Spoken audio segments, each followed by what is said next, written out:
Hi, everybody. Thank you so much for tuning into this episode of Coping Together. My name is Faith, and I work with the Mental Health Association of Central Florida. I'm very excited, as always, to introduce our guest, and I'm even more excited because today's guest is Charlotte Melton, the Vice President of the Mental Health Association of Central Florida. So Charlotte's here today to talk with us about voter registration. How are you, Charlotte? I'm doing good. How are you? I'm doing great. Thank you very much. So I guess we'll kind of get started with the deadline for voter registration is coming up, correct? In the next couple weeks? Yes, it's actually coming up in just over a week from now, and it is July 20th. So in the Central Florida counties and for Florida in general, we have our primary election coming up and the general election in fall. The deadline to register is so soon that I don't want anyone to miss out on their chance. So I'll go over a few things that maybe demystify updating your information, what's the vote by mail process, and do I even want to register? Some people are concerned about being connected to that system. So I'll just kind of show you guys what it looks like a little bit and let you take it from there. Okay, great. Thank you so much. Absolutely. It's a joy to actually see how easy they've made it.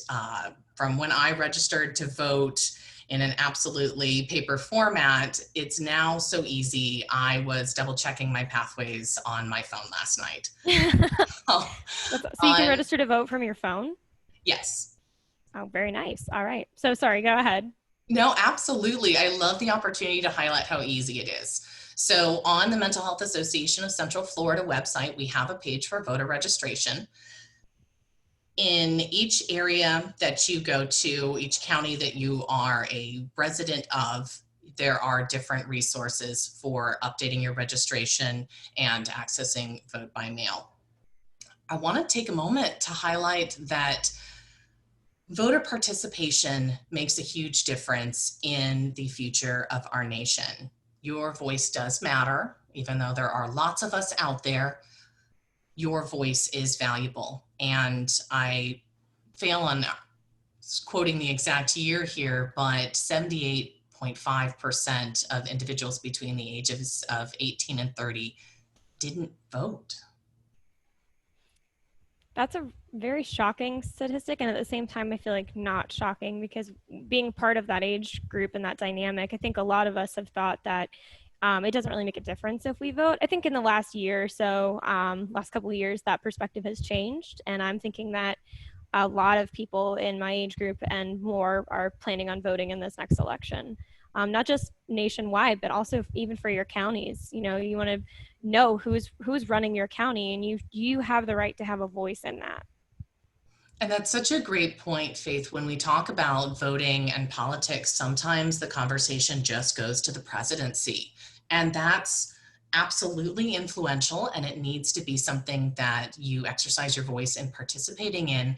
But there are so many layers to our government system that influence our lives day to day and our systems as they impact our community. So thank you so much for your positive hope about participation for that population, because this is also the very active age group out having a voice right now, that you see people activating their voice and participating and stating their position. And I'm just so hopeful about that resulting on paper. So please take the opportunity to put action to your words. I really do not wish to affiliate with any party through this presentation. It's absolutely about just your voice and your ability to use it, whatever perspective it comes from. I do have one question for you, Charlotte. So I know that with college students, a lot of the time, especially if they're going to be on campus next year, when it comes to the voting process for them, do you have any idea what that looks like?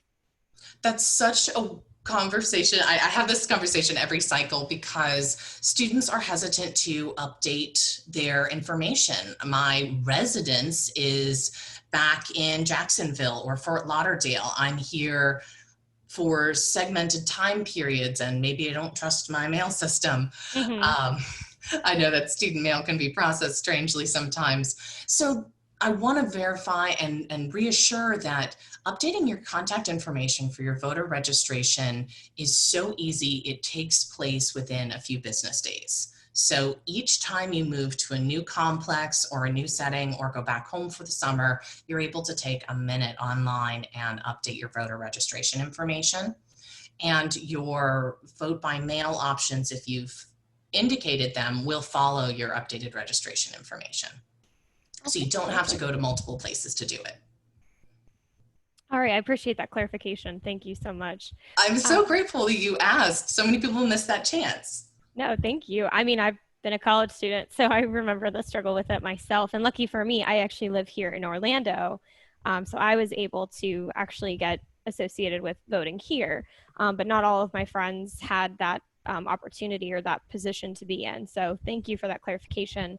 And I guess that kind of leads me into for those of us who wish to vote by mail, whether it's for convenience or safety or whatever that may be, can you elaborate a little bit on that? Absolutely. So we'll start the journey as if you're somebody considering, oh my gosh, is my information up to date? And do I have my vote by mail options? So for me, I'm in Orange County, so I would click on our website on the Orange County button, or for the Spanish tracking through the link below. Both our website and these county websites translate to multiple languages through Google Chrome. Oh, that's It really would, nice. So it's there's really not a handy to be hindrance in accessible that way. language. That's really great. So going to Orange County's elections website, you'll see upper in the right-hand corner, there's that translation option, and you are able to register to vote. So start the process right off the bat. Or for voters, you're able to update your registration, check your information, and request vote by mail or early voting. For those of you that are just a little unsure, you're not sure what your rights are, your safeties, your responsibilities, or a bit or about the environment, I'm grateful that the rights and responsibilities of a voter are published on the elections websites. So you should familiarize yourself with your candidates ahead of time, be aware of what's required if you're going to your voter mailing place, or of the deadlines when you're sending in your vote by mail. And feel free to ask questions. There is a contact us on each county's website where you can contact the representative for the supervisor of elections in your area. All right. Thank you so much for that. And so it really does seem like Orange County, and I'm sure many of the counties in Florida, are trying to make it as easy of a process as possible to encourage voting. No one's trying to keep you from voting. And I think that that's something that's really important, is that we're all being encouraged to use our voices. If you have the right to vote based on your citizenship, the door is wide open and the resources to make it accessible are there. For checking your information, that quick button, if you're looking to do it, I took some extra time to show the layout here, but you just need the house number from your street address, your zip code, and your birthday.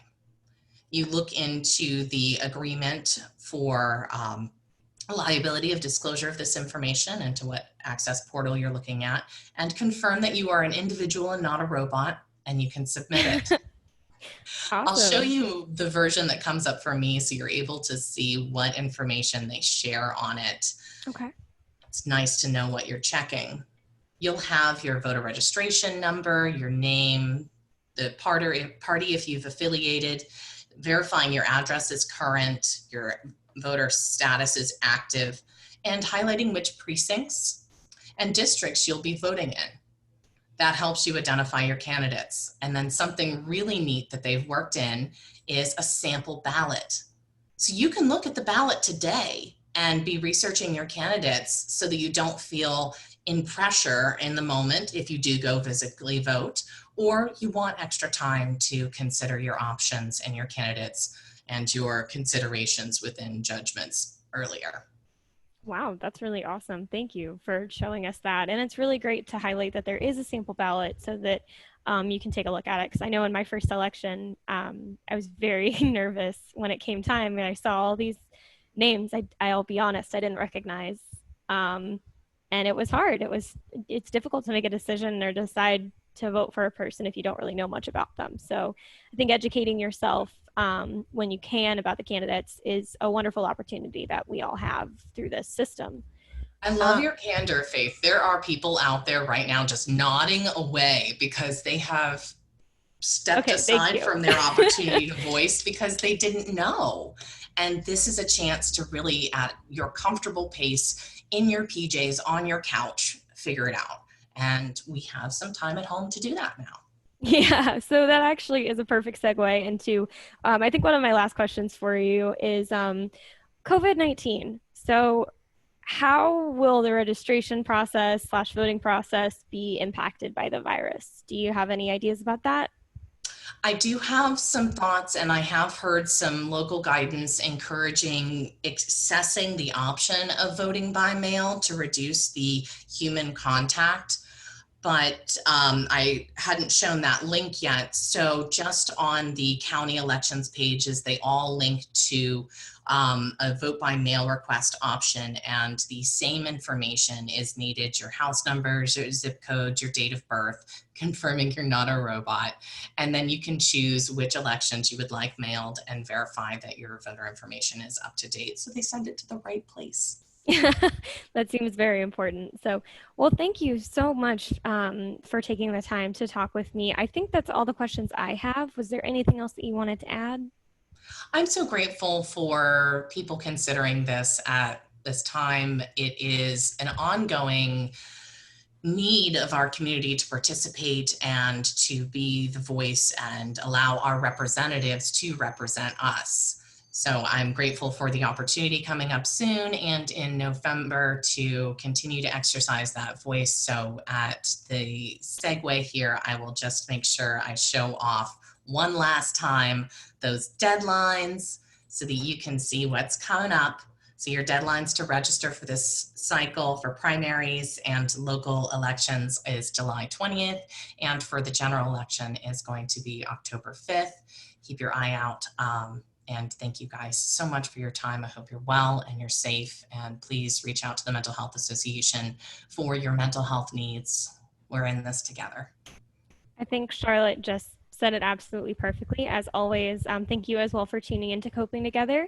We look forward to seeing you next week. And if you have any topics, again, think of anything that you would like us to discuss, please contact us, reach out to us. If you're needing any help, anything that we can do, we would be happy to try to get you connected with resources. So with that being said, thank you, Charlotte, and thank you to you all, and you have a great weekend. Bye.